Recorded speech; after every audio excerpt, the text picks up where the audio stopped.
Greetings from Lisboa, Portugal.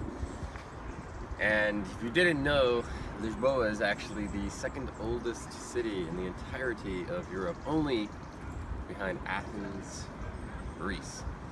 So that's an amazing thing, and right now, in this episode of Bounties of the Land, I'm out here under an olive tree, and I'm not entirely sure what specific type of olive tree this is, but you can tell it's the olive tree based on the bark. And also, this here is actually not a bark. This is a fungus or some sort of leech.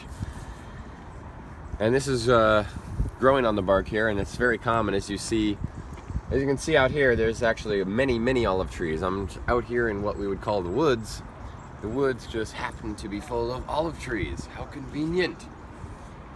And the main reason why I know is because as I'm walking right here, I'm actually walking all over olives.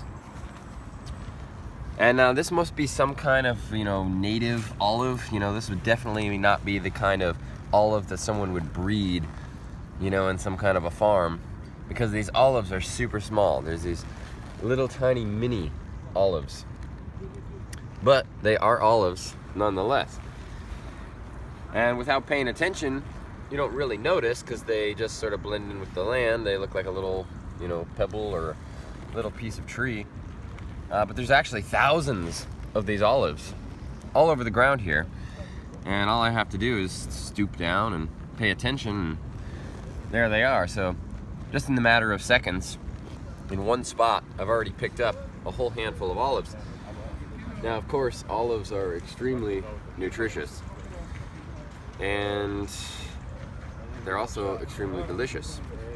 Now, these olives, I wouldn't necessarily consider them the best olives. Again, they're a native variety. They're not the kind of plump, juicy olive that you would get in a store or that someone would cultivate, but they are still olives. They're also not cured, so they have no salt, they have no flavoring.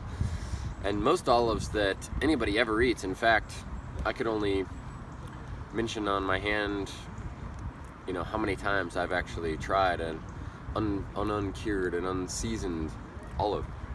So it's actually very rare. It's not very common to have unseasoned, uncured, unflavored olives, but here we have them. And they got some dirt on them, of course, but dirt don't hurt.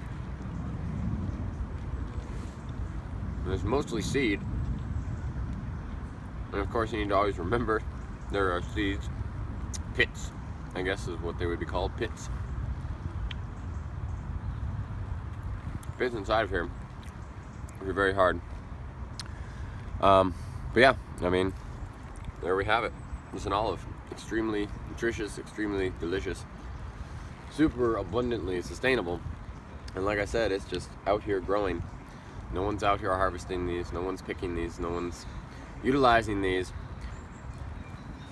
And that's one of the things I love to do in life, is to utilize sustainable resources.